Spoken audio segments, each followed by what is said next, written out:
কে ঝুমকো? আমার নাম কিনিরা। আমি থাকতে পুষ্পপাতা নেকলেস আমার থেকে কেউ কাটতে পারবে না, কেউ না। পুষ্পপাতা নেকলেস পাওয়ার অধিকার শুধু আমার, আমার। আজকে খুব জড়োয়া ঝুমকোর কথা মনে পড়ছিল জানেন। কি আনন্দ যে করতাম শুটিংয়ে আমরা। কত মানুষ আমাকে এখনো গিনিরায় বলে ডাকে জানেন। সত্যি আপনাদের ভালোবাসা না পেলে আমি কি এত দূর এগোতে পারতাম? দর্শক হচ্ছে শিল্পীদের কাছে ঈশ্বর। আচ্ছা, আজকে যখন জড়োয়া ঝুমকোর কথা উঠলোই তখন অ্যাকচুয়ালি 6টা বাজলেই তো আমি আড্ডা মারতে বসি এবং প্রত্যেকদিন একটা কিরকম কনফিউশনের মধ্যে থাকি যে আজ কার সঙ্গে আড্ডা মারবো, আজ কার অন্দরমহলে ঢুকবো। জড়োয়া ঝুমকোর কথা যখন সকাল থেকে মনে পড়ছে তাহলে একটু ঝুমকোর অন্দরমহলে উঁকি মেরে দেখবো নাকি? হ্যাঁ, ঝুমকো মানে হচ্ছে সেটা। শুধু সেটা নয়, আমি আরো দুজন অভিনেত্রীর সঙ্গে আড্ডা মারবো। তারা কিন্তু এই প্রজন্মে খুব খুব ভালো অভিনেত্রী। তো আগে সেটার দরজায় একটু নক করি। হ্যাঁ, আপনারা দেখছেন ডার্ক ফ্যান্টাসি প্রেজেন্স প্রিয় তারকার অন্দরমহল।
এই সেটা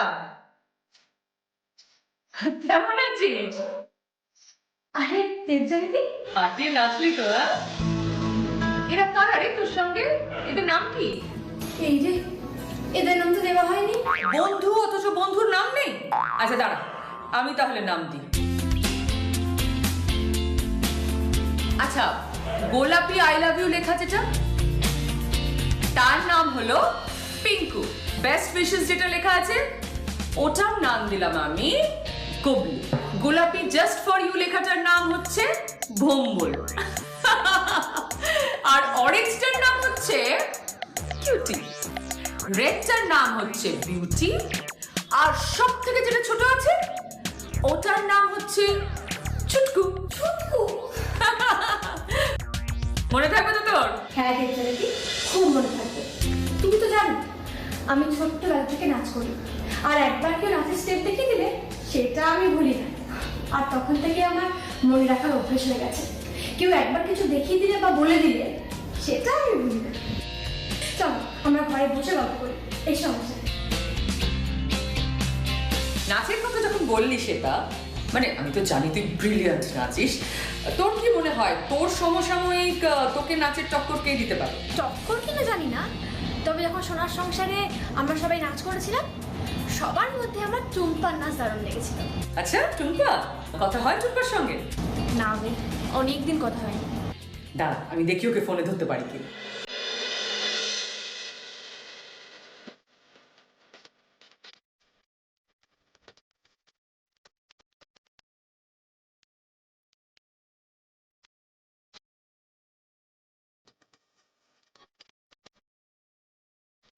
আই টুম্পা।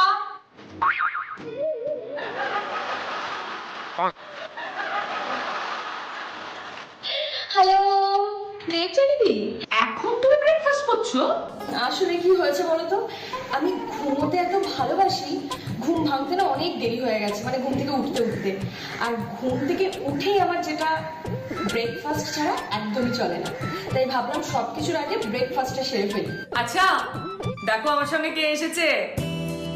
ও তো তোমার নাচের খুব প্রশংসা করছিল। কি রে, তুই নাকি আমার নাচের খুব প্রশংসা করছিলিস? আমি যতদূর জানি তুই তো আমার থেকেও ভালো নাচিস। না না, তুই ভালো নাচিস। তুই ভালো নাচিস? আচ্ছা বেশ বেশ বেশ, দুজনকে এত বিনয়ী হতে হবে না। আমরা সবাই জানি তোমরা দুজন ভীষণ ভালো নাচ করো। তোদের নাচের কিন্তু একটা চ্যালেঞ্জ রইলো, সেটা কিন্তু আমরা পরে দেখবো। তার আগে তোদের সঙ্গে একটু কথা বলি, আড্ডা মারি, দর্শকরাও একটু দেখুক, জানুক তোদের সম্বন্ধে। লোকে তো ভাবে সেটার সঙ্গে আমার খুব খারাপ সম্পর্ক। আচ্ছা তোরা কি দুজনেই প্রথম থেকে ভেবেছিলিস অভিনেত্রী হবি? আমার অভিনয়ের জগতে আসার শুরুটা হচ্ছে, আমি খুব ছোট থেকেই নাচ শিখি। আমার নাচ নিয়েই সবসময় কিছু একটা করার ইচ্ছে ছিল, যে এটাকে নিয়েই আমি এগোবো, এটাই আমার স্বপ্ন ছিল। কিন্তু মায়ের স্বপ্ন ছিল আমি অভিনেত্রী হব। আর যদি অভিনয়টা শুরু হয়েছে যদি বলো, তাহলে বলবো বাবার সঙ্গে যখন খুব কলকাতায় আসতাম, মানে বাবাই আমাকে নিয়ে আসতো বেশিরভাগ সময়, তখন কিছু কিছু জায়গায় আমি ছবি জমা দিয়ে গিয়েছিলাম। তো হঠাৎ করেই একটা জায়গা থেকে আমাকে অডিশনে ডাকা হয়, সেখানে যাই। আমার মনে আছে যেদিন যাই সেই দিন রাত্রি অডিশন দিই, সকালবেলায় আমাকে কল টাইম দিয়ে দেয়, মানে পরের দিন আমি শুটে যাই।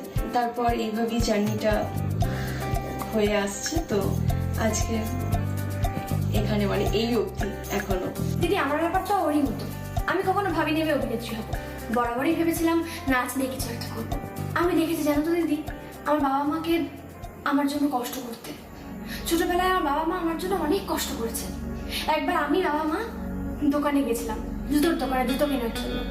একটা জুতো আমার খুব পছন্দ হয়, আবদার করেছে ওটাই আমার চাই, প্যাকিংও হয়ে যায়। তারপর দামটা শুনেছিলাম 500 টাকা। বাবার দিকে তাকিয়েছিলাম, বুঝেছিলাম তখন সেই মুহূর্তে 500 টাকা বাবার কাছে ছিল না। আমি ব্যাপারটা বুঝতে পেরে এমন ভাব করেছি জুতোটা আমার পছন্দই হয়নি। আমি বলেছি যে না না, এটা আমার পছন্দ হয়নি, বাড়ি চলো তো বাড়ি চলো। বলে মা বাবাকে জোর করে বাড়িতে নিয়ে চলে আসি।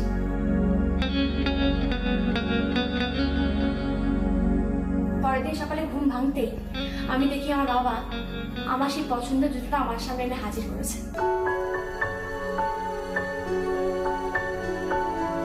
অদ্ভুত না?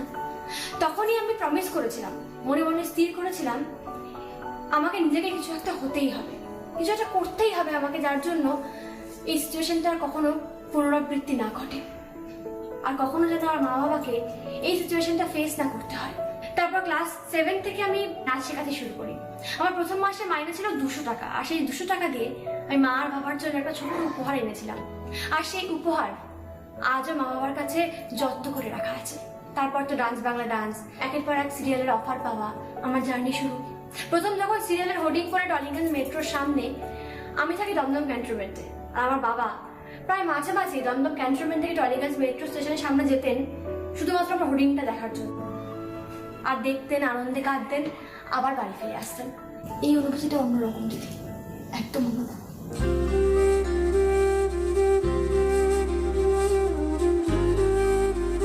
এই অনুভূতিগুলো অদ্ভুত, মানে বলে বোঝানো যাবে না। সত্যি রে, এগুলোই আমাদের সব থেকে বড় পাওনা। হয়তো আমরা কাজটা প্রফেশনালি করি, ঠিক কথাই, কিন্তু এই কাজের পেছনে যে কতটা ইমোশন জড়িয়ে আছে এটা অনেকেই বুঝতে পারে না।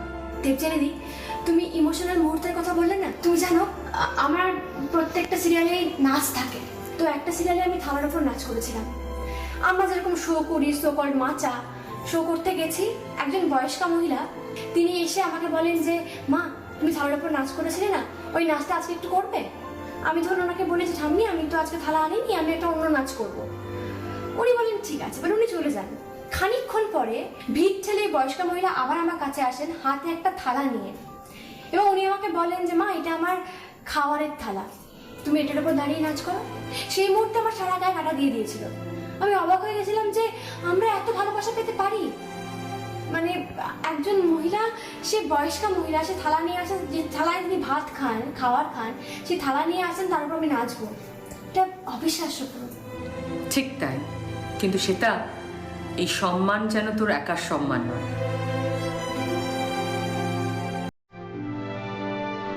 আমাদের সমস্ত আর্টিস্টরা সেদিন হয়তো এই সম্মানে ভূষিত হয়েছিলাম।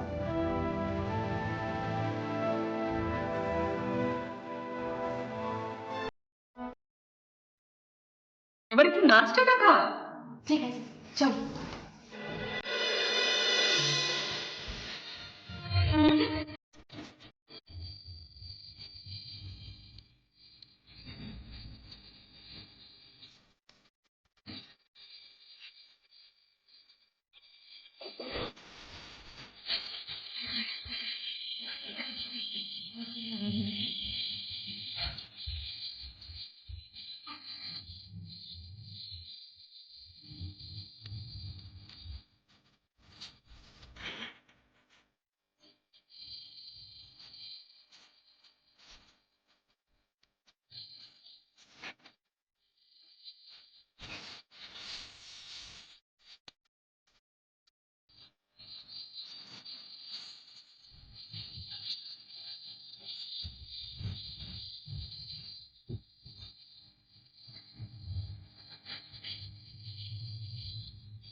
এরকম আরো অনেক মজার কিছু ঘটনা নিয়ে, গল্প নিয়ে এবং আরো অনেক নাচ আর গান নিয়ে ফিরবো ব্রেকের পর। দেখতে থাকুন ডার্ক ফ্যান্টাসি প্রেজেন্স প্রিয় তারকার অন্দরমহল। গাছ থেকে আম পেড়ে কাঁচা আম মাখবো।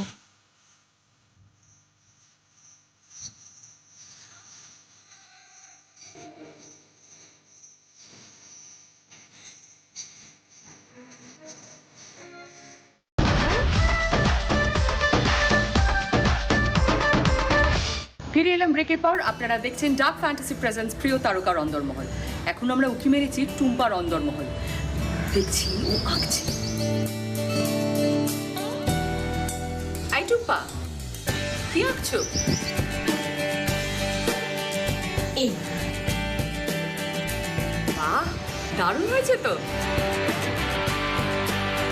জানি যে আঁকাটা একটু বাচ্চাদের মতন হয়ে গেছে, কিন্তু এই সময় তো অনেকেই বাড়িতে বসে রান্না বান্না শিখছে, অনেকে অনেক কিছু শিখছে। আমি একটু আধটু ছবি আঁকছি আর ঘুমোচ্ছি। ঘুম? বাবাদের জন্য তোমাকে আমি বলি, আমি শুনেছি শুটিং এর সময় টুম্পা এমন ঘুমায় যে আশেপাশে কি হচ্ছে কোনো হুঁশই থাকে না। আমি তো বললাম যে আমার একটু ঘুমানোর ব্যামো রয়েছে, এটা মানে ছোট থেকে এরকম হয়েছে যে একদিন মেকআপ করতে করতে, একদিন না বহুদিন মেকআপ করতে করতে ঘুমিয়ে গেছি। আবার এরকমও হয়েছে যে হয়তো শর্ট নেই, সেই সময় মেকআপ রুমে হয়তো বেঘরে ঘুমোচ্ছি। বন্ধুরা যে কখন তুলো দিয়ে গোপ বানিয়ে দিয়েছে সেটাও টের পাইনি, আর সেই সমস্ত ছবি তুলে কখন সোশ্যাল মিডিয়াতে ছেড়ে দিয়েছে সেটাও জানতে পারিনি। আরও একটা ভিডিও ওরা সোশ্যাল মিডিয়ায় ছেড়ে দেবে বলেছিল, জানো তো, কোনো রকমে আমি আটকিয়েছিলাম। কি জিনিস বলবি বল? আরে ঘুমোতে ঘুমোতে নাক ডাকার ভিডিও। আহারে, একটা ভালো মেয়ে সবাই মিলে ওর সঙ্গে কি না কি করেছে, কিন্তু সব মেয়ে তো শান্তশিষ্ট হয় না, কিছু আছে বেশ দুরন্ত। কার কথা বলছি তোরা বুঝতে পারছিস? দাঁড়া দেখি তাকে কানেক্ট করতে পারি কিনা। ওখানে অনেকগুলো আছে, এটা আছে, এইখানে আছে, এটাই নে, তাতে কেটে নি বল। হ্যাঁ এই সঙ্গমিত্রা কি হ্যাঁ বলো। ওমায় কি, ও তো আম গাছে চড়েছে। আর বলুন, মা ঘরের কাজ করছে, তাই আমরা দুজনে ভাবলাম এই গরমে কাঁচা আম মাখলে কেমন হয়, তাই গাছ থেকে আম পেড়ে কাঁচা আম মাখবো। জমে যাবে বল। হ্যাঁ ঠিক আছে, এখানেই চ্যালেঞ্জ, এখানেই চ্যালেঞ্জ, এখানেই চ্যালেঞ্জ। 6টা আম পারতে হবে 1 মিনিটের মধ্যে, রাইট? Come on. নিশ্চয়ই, তোমার জন্য পারছি, দাঁড়াও।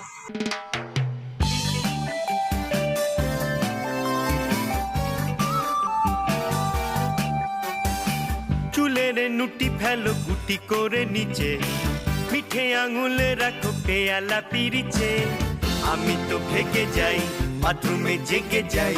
দেখলেন তো কিরম চট করে 6টা আম পেড়ে ফেললো সঙ্গমিত্রা। মেয়ে কিন্তু বেশ দুরন্ত। আচ্ছা, আম তো পাড়া হলো, এবার দেখো আমার সঙ্গে কারা কারা এসেছে। কি তোরা, কতদিন পর দেখা তোদের সাথে। থ্যাংক ইউ দেবজানিদি, আমাকে একটা এত সুন্দর গিফট দেওয়ার জন্য। কিন্তু উল্টে আবার চ্যালেঞ্জ যদি, আবার চ্যালেঞ্জ? তাহলে এখন চ্যালেঞ্জ হলো এই গরমে no handshake, only chocolate milkshake. তোমাদের তিনজনকে এখন চকলেট মিল্কশেক বানাতে হবে। মিক্সিতে গুঁড়ো চকলেট, দুধ আর চিনি দিয়ে তোমাদের মিল্কশেক বানিয়ে ফেলতে হবে। আর এই মিল্কশেকগুলো ঢক ঢক করে একসঙ্গে খেয়ে নিতে হবে। ওকে, দিস ইজ ইউর চ্যালেঞ্জ। যে আগে খাওয়া শেষ করবে সেই জিতবে। আর এই পুরো কাজটা কিন্তু তোমাদের এক হাতে করতে হবে। ইয়েস, কারণ আমরা জানি মেয়েরা এক হাতে সবকিছু সামলায়। Are you ready? ওরে বাবা, এক হাতে, তা আবার এত সেজেগুজে। ঠিক আছে, এভাবেই যাই। ঠিক আছে।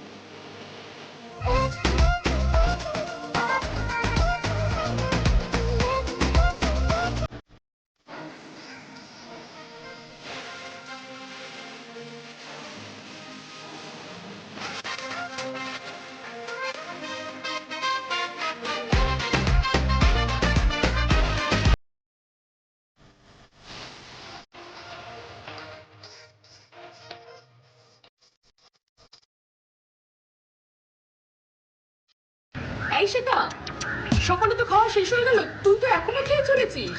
আহা দেবজয়ন্তী, চকলেট শেক একটা ইমোশন, আমি এত তাড়াতাড়ি শেষ করতে চাইছিলাম। তুমি ওদের সাথে কথা বলো না। আচ্ছা বেশ বেশ, তুই শান্তি করে খেয়ে নে, ততক্ষণ আমি একটু ওদের সঙ্গে আড্ডা মারি। আচ্ছা সঙ্গমিত্রা, তুমি যখন আমার দুর্গা করতে তখন তো চরিত্রটা খুব পপুলার হয়েছিল, তাই না? তোমরা তো সবাই জানো যে আমার দুর্গাতে আমি মুখ্যমন্ত্রী হয়ে গেছিলাম। তারপর দর্শক আমাকে সত্যিকারের মুখ্যমন্ত্রী ভেবে বসেছিল। মানে? হ্যাঁ গো, সত্যি। দেখো, আমি তো বিভিন্ন জায়গায় শোতে যাই।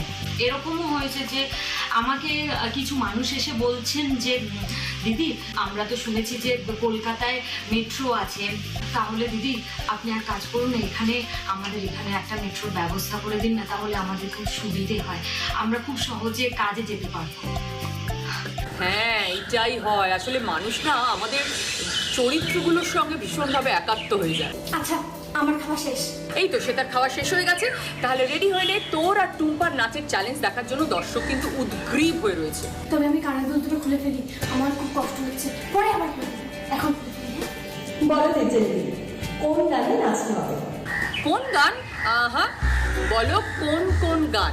আমি আমার মোবাইল থেকে 3 রকম মুডের গান চালাবো, তোমাদের মুড অনুযায়ী নাচতে হবে। রেডি?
সত্যি রে, আমার হাসতে হাসতে পেট ব্যথা হয়ে গেল তোদের কাণ্ড কারখানা দেখে। শোন, আমাকে এখন একটা ব্রেক নিতে হবে, ওকে? আপনারা দেখছেন ডার্ক ফ্যান্টাসি প্রেজেন্স প্রিয় তারকার অন্দরমহল। আমার কস্টিউম স্পন্সর করছে ঐশী। নিয়ে নেবো একটা ছোট্ট ব্রেক।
ফিরে এলাম ব্রেকের পর। আপনারা দেখছেন ডার্ক ফ্যান্টাসি প্রেজেন্স প্রিয় তারকার অন্দরমহল।